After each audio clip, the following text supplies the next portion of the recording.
Hello dear students, once again welcome back to our channel Gyan lab NCERT. जैसे कि मैंने promise किया था कि 1 अप्रैल से हम अपने नीट के सेशन स्टार्ट कर रहे हैं। आज मैं आपके लिए सबसे पहले लेकर आई हूँ आपके नीट के बायो का वेटेज। आपको भी पता है कि नेट एग्जाम में पीसीबी का जो पेपर होता है उसमें से फिजिक्स का 180 मार्क्स का पेपर आता है, क्वेश्चंस आते हैं यानी 45 questions of physics. Then chemistry के 180 मार्क्स के क्वेश्चन होते हैं यानी 45 क्वेश्चंस ऑफ केमिस्ट्री।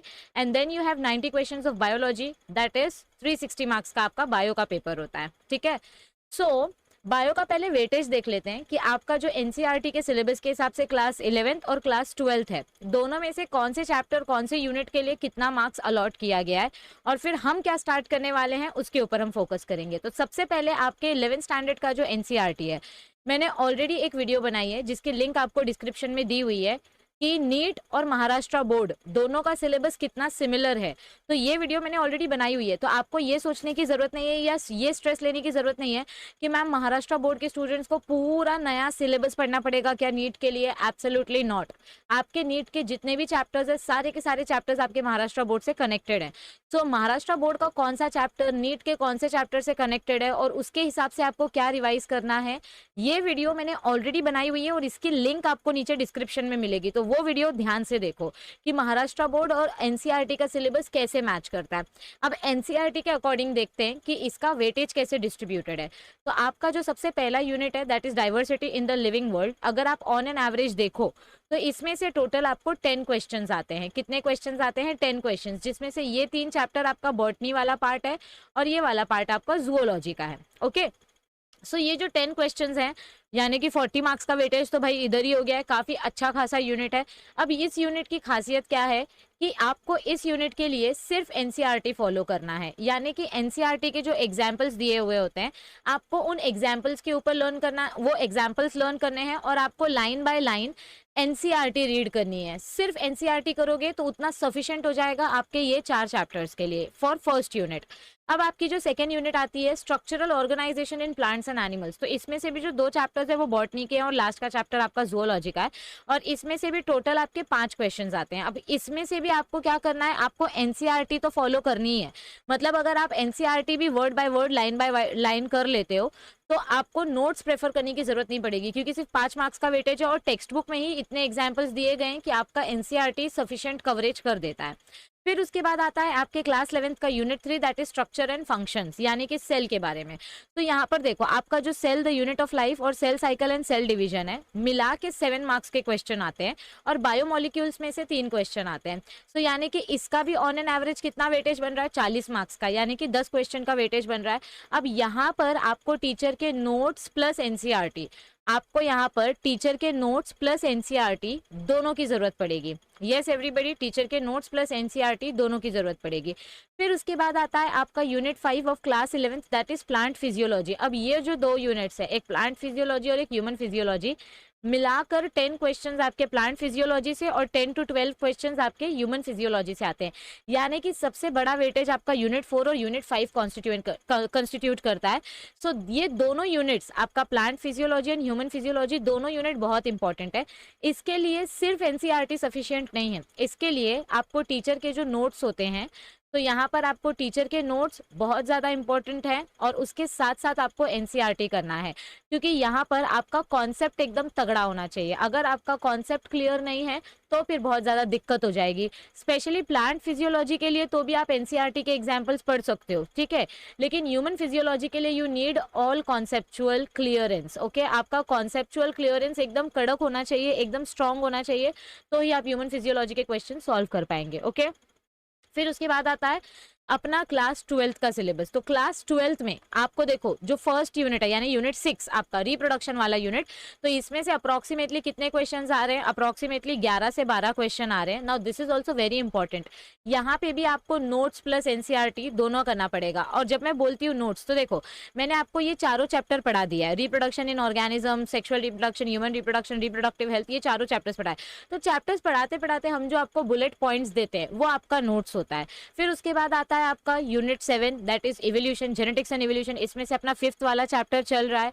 तो आपका 5th और 6th चैप्टर मिला के 6 क्वेश्चंस आते हैं और आपका इवोल्यूशन वाले चैप्टर में से अकेले आपके 5-6 क्वेश्चंस आते हैं। So again this is very important part. तो यहाँ पर भी आपको नोट्स प्लस एनसीईआरटी फॉलो करना है, सिर्फ एनसीईआरटी फॉलो करके आपको मार्क्स नहीं मिलेंगे।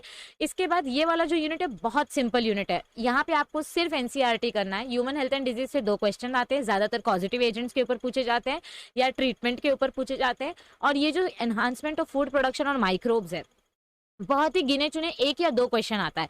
कभी कभी सिर्फ माइक्रोब्स में से 2 क्वेश्चन आ जाएंगे, तो कभी कभी एनहांसमेंट वाले टॉपिक में से 2 क्वेश्चन आ जाएंगे। तो इन तीनों के लिए आपको सिर्फ एनसीईआरटी फॉलो करनी है। ओके, फिर उसके बाद आता है आपका बायोटेक्नोलॉजी वाला part. Now this is very important question, here also you have to follow notes plus NCERT. यहाँ पर भी आपको टीचर के नोट्स और एनसीईआरटी फॉलो करने की कंपलसरी जरूरत है। और फिर उसके बाद आपका लास्ट यूनिट आता है इकोलॉजी, जो कि सबसे बड़ा यूनिट माना जाता है, सबसे वास्ट। ये डिफिकल्ट नहीं है बट वास्ट यूनिट है। और यहाँ पर आपको सिर्फ एनसीईआरटी फॉलो करना है और यहाँ पर आपको थरो रीडिंग की बहुत ज़्यादा ज़रूरत है, क्योंकि यहाँ पर इतने एग्जाम्पल्स हैं, ईयर्स है, एक्ट्स है और एस्टैब्लिशमेंट और इनैक्टमेंट्स हैं कि आपको वो सब लर्न करने की ज़्यादा ज़रूरत है। सो ये इकोलॉजी वाला पार्ट हो गया, ये ह्यूमन वेलफेयर वाला पार्ट हो गया, जो एनसीईआरटी वाला पार्ट है। ओके, फिर आपका ये यहाँ पर ये देखो आपका structural organisation in plants and animals हो गया। यस एवरीबॉडी, तो ये सारे कंटेंट में आपको एग्जांपल्स लर्न करने की जरूरत है। अब देखो सीबीएसई बोर्ड एग्जाम के बच्चों के एग्जाम्स अभी तक चालू है, ठीक है, तो आप बोर्ड्स के हिसाब से देखो इधर पे। और एक ये चीज भी देखो कि आपका ये जो लास्ट यूनिट होता है ना, इसमें आपके केमिस्ट्री सब्जेक्ट का एक चैप्टर इन्वॉल्व किया जाता है, that is chapter 17 environmental chemistry. Okay, तो ये भी आपको बायो में ही इंक्लूड किया जाता है। सो बेसिकली जो एनसीईआरटी वाला टॉपिक है, आपके सीबीएसई के बोर्ड एग्जाम्स चल रहे हैं, तो आप सीबीएसई की प्रिपरेशन करते करते इस हिसाब से सोचो कि आपका जो सीबीएसई का बोर्ड है, तो सीबीएसई बोर्ड के जो टॉपिक्स हैं, सीबीएसई बोर्ड के जो टॉपिक्स हैं, इन टॉपिक्स को आप इतना थरोली पढ़ो, इतना स्ट्रांगली पढ़ो कि साथ ही साथ आपका नीट भी हो जाए। मतलब इतना थरो रीडिंग करो कि इसका आपको वापस से रिवीजन करने की जरूरत ना हो और ये नीट पॉइंट ऑफ व्यू से आप इसको सॉल्व कर सको। यानी कि जितना हो सके आपके सीबीएसई बोर्ड एग्जाम में जो टॉपिक्स आ रहे हैं, उन टॉपिक्स के जितने हो सके उतने एमसीक्यूज एटलीस्ट सॉल्व कर लो कि जो 6 चैप्टर आपके बोर्ड में आ रहा है वो 6 चैप्टर आपका कंप्लीट हो जाना चाहिए। फिर उसके बाद आपको उसको हाथ लगाने की जरूरत ना पड़े, सिर्फ इन बिटवीन रीडिंग करने की जरूरत पड़े। तो अब हम क्या करने वाले हैं, हम अपनी चैनल पे आपको क्या प्रोवाइड करने वाले हैं, हम सॉल्व करने वाले हैं only and only purely NEET के पीवाईक्यूज एमसीक्यू। हम क्या स्टार्ट करने वाले हैं, नीट के पीवाईक्यू एमसीक्यू सोल्यूशन। देखो इनहेरिटेंस एंड वेरिएशन वाला चैप्टर तो अपना चल ही रहा है, मैंने 11th स्टैंडर्ड का अभी तक कोई चैप्टर नहीं कराया, बट इनहेरिटेंस एंड वेरिएशन वाला अपना चैप्टर चल रहा है।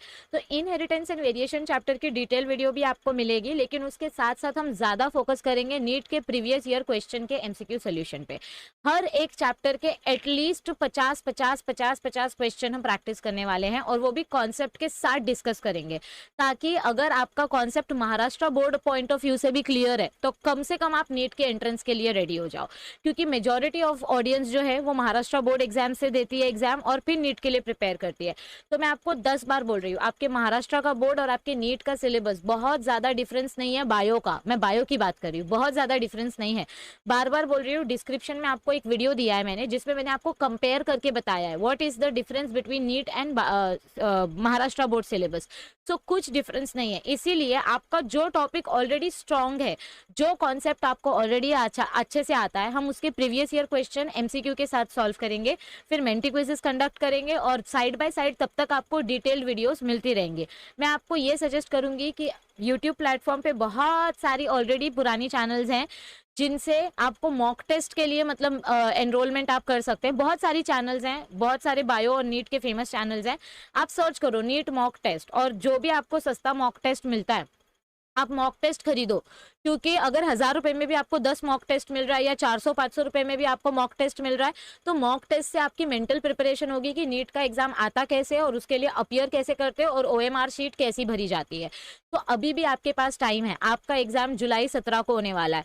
तो इतना तो मैं अश्योर कर सकती हूँ कि जुलाई 17 तक आपका पूरा class 11th plus class 12th, class 11th plus class 12th के जितने भी नीट के चैप्टर्स हैं उनके PYQs हम सॉल्व कर लेंगे। इतनी मैं गारंटी आपको दे सकती हूँ कि उनके MCQs की प्रैक्टिस मैं आपको करवा दूंगी, क्योंकि वो पूरा का पूरा सिलेबस आपके महाराष्ट्र बोर्ड के सिलेबस से कनेक्टेड है। सो सिलेबस टोटली न्यू नहीं है आपके लिए, सिर्फ आपको अब ज्यादा से ज्यादा रीडिंग और रिविजन की जरूरत है।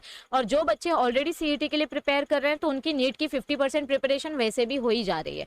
So do not worry about anything, just stay calm and focus as much as you can on reading और MCQ के ऊपर जितना फोकस कर सकते हो उतना करो। अगर आपने कोई भी अभी तक MCQ बुक नहीं ली है तो MTG फिंगर टिप्स आप ले सकते हैं, या कोई और सस्ता पब्लिकेशन आपको मिले तो आप वो भी ले सकते हैं। याद रखो ज्यादा से ज्यादा MCQ होनी चाहिए उसमें, दैट्स द फोकस। ओके, सो अगर ये वीडियो आपको हेल्पफुल लगे और यूजफुल लगे तो इसको लाइक शेयर कर देना अपने फ्रेंड्स के साथ। चैनल पे न्यू हो तो चैनल को सब्सक्राइब करो। कल अपना लाइव सेशन में लेने वाली हूँ चैप्टर 1 प्लांट रिप्रोडक्शन का जो चैप्टर है, रिप्रोडक्शन इन प्लांट्स। तो टुमारो हम लाइव सेशन कंडक्ट करने वाले हैं। इसका टाइमिंग जो है ये आपको टेलीग्राम ग्रुप पे भेज दिया जाएगा, ठीक है। इसका टाइमिंग जो है ये हम आपको टेलीग्राम ग्रुप पे दे देंगे। तो अपने टेलीग्राम ग्रुप का नाम क्या है? ज्ञान लैब। टेलीग्राम ग्रुप का नाम क्या है? ज्ञान लैब। आपको टेलीग्राम ग्रुप की लिंक नीचे दी हुई है, या आप प्ले स्टोर से टेलीग्राम ग्रुप इंस्टॉल करके ज्वाइन कर सकते हैं। ज्ञान लैब सर्च करो, आपको 16,000+ मेंबर्स का ग्रुप मिलेगा, वो आपको ज्वाइन करना है। And make sure that you share this video with as many friends as possible.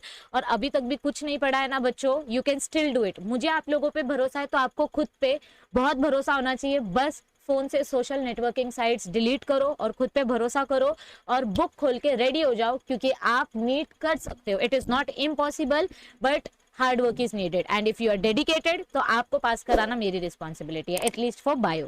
तो मिलते हैं कल, टाइमिंग आपको टेलीग्राम ग्रुप पे मिल जाएगा। Bye bye everybody. कल हम करेंगे रिप्रोडक्शन इन प्लांट्स वाला चैप्टर, तो वो चैप्टर रिवाइज करके आना। हम उसके MCQs लेने वाले हैं, प्योर PYQs लेने वाले हैं, ओनली PYQs ऑफ नीट। तो पूरा चैप्टर आपको अच्छे से आता है रिप्रोडक्शन इन प्लांट्स वाला, आप उसको रिवाइज करके आओ, कल उसके MCQ सॉल्व करेंगे। Bye bye everybody, take care, thank you, see you soon.